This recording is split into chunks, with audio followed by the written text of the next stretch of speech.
კვირის თემა. დასრულდა ჟენევის საერთაშორისო მოლაპარაკებების 34 რაუნდი, სადაც ქართულმა მხარემ ოკუპირებულ აფხაზეთში შექმნილი პრობლემები განსახილველად წარადგინა. უფრო დაწვრილებით ჩვენ სიუჟეტში მოგითხრობთ.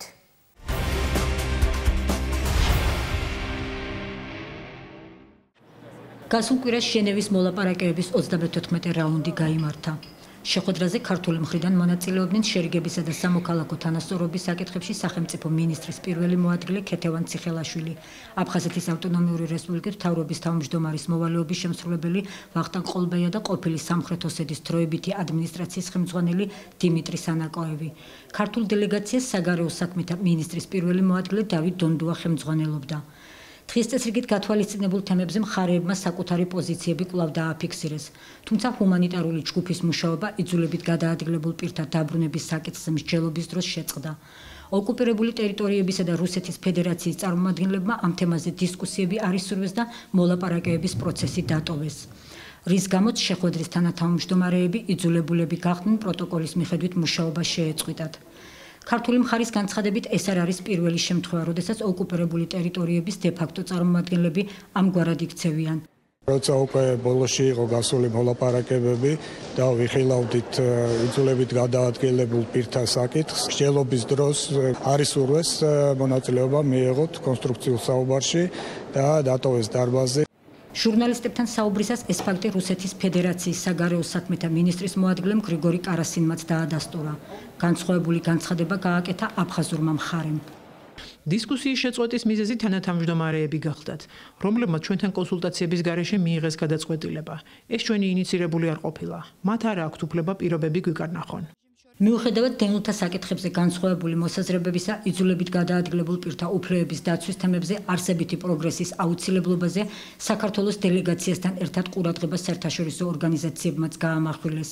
ქართული მხარის წარმომადგენლებმა კიდევ ერთხელ დაადასტურეს მზადყოფნა კონსტრუქციულად გააგრძელონ მოლაპარაკებები და მიიღონ შესაბამისი ზომები ჰუმანიტარული პროექტების განსახორციელებლად, რათა ეფექტურად მოხდეს ადგილობრივი მოსახლეობის სასიცოცხლო პრობლემების გადაწყვეტა. მიუხედავად ჟენევის მოლაპარაკებების შეწყვეტისა, ქართულმა დელეგაციამ შეხვედრაზე ყველა აქტუალური საკითხი დასვა. როგორც დავით დონდუამ ჟურნალისტებს განუცხადა, ქართულმა მხარემ მოსკოვსა და სოხუმის საოკუპაციო რეჟიმს შორის რუსულ-აფხაზური საჯარისო ფორმირებების შესახებ ეგრეთ წოდებული ხელშეკრულების გაფორმების საკითხი წამოწია და აღნიშნულთან დაკავშირებით პროტესტი გამოხატა. ქართულმა მხარემ მთავარი აქცენტი გალის მოქმედ სკოლებში ქართული ენის სწავლების აკრძალვაზეც გააკეთა და განაცხადა, რომ მსგავსი ქმედება დისკრიმინაციას წარმოადგენს. რუსეთის საგარეო უწყებამ ჟენევის მოლაპარაკებების მორიგი რაუნდის დასრულების შემდეგ საგანგებო განცხადება გაავრცელა. შეხვედრაზე ყურადღება დაეთმო ძალის გამოუყენებლობის საკითხს და როგორც რუსეთის დიპლომატიური უწყება ამბობს, ქართულმა მხარემ ეს მნიშვნელოვანი თემა კვლავ დაბლოკა. აფხაზეთისა და სამხრეთ ოსეთის დელეგაციებმა დაადასტურეს მზადყოფნა, რომ მომზადდეს ასეთი დოკუმენტები, თუმცა ქართულმა მხარემ აღნიშნული პრიორიტეტული საკითხის ირგვლივ იურიდიული ძალის მქონე დოკუმენტის მიღების შესახებ დაწყებული მოლაპარაკებები დაბლოკა, აცხადებენ რუსეთის საგარეო უწყებაში.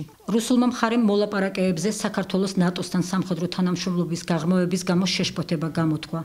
კარასინმა საქართველოს ხელისუფლების წარმომადგენლები ანტირუსულ რიტორიკაში დაადანაშაულა და საქართველოს ევროატლანტიკური მისწრაფება დაუწუნა.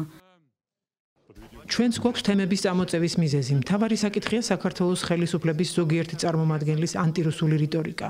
რაც შეეხება ნატოს, ჩვენთვის სულ ერთი არაა, რომელიც სამხედრო პოლიტიკური ბლოკისკენ მიისწრაფვის ჩვენი მეზობლები და რა თქმა უნდა, რუსეთის საზღვართან ნატოს სხვადასხვა ცენტრისა და ოფისის გახსნა ძალზედ გვაშფოთებს. მე არ მგონია, რომ ის ქვეყანა, რომელსაც აქვს ოკუპირებული საქართველოს ტერიტორიები, უნდა ელოდეს რბილ განცხადებებს საქართველოს ხელისუფლების უმაღლესი წარმომადგენლებისგან. 8-9 დეკემბერს გამართული შეხვედრები იყო 2015 წელს ჟენევის მოლაპარაკებების ბოლო რაუნდი და შემდგომი შეხვედრა 22-23 მარტს დაიგეგმა.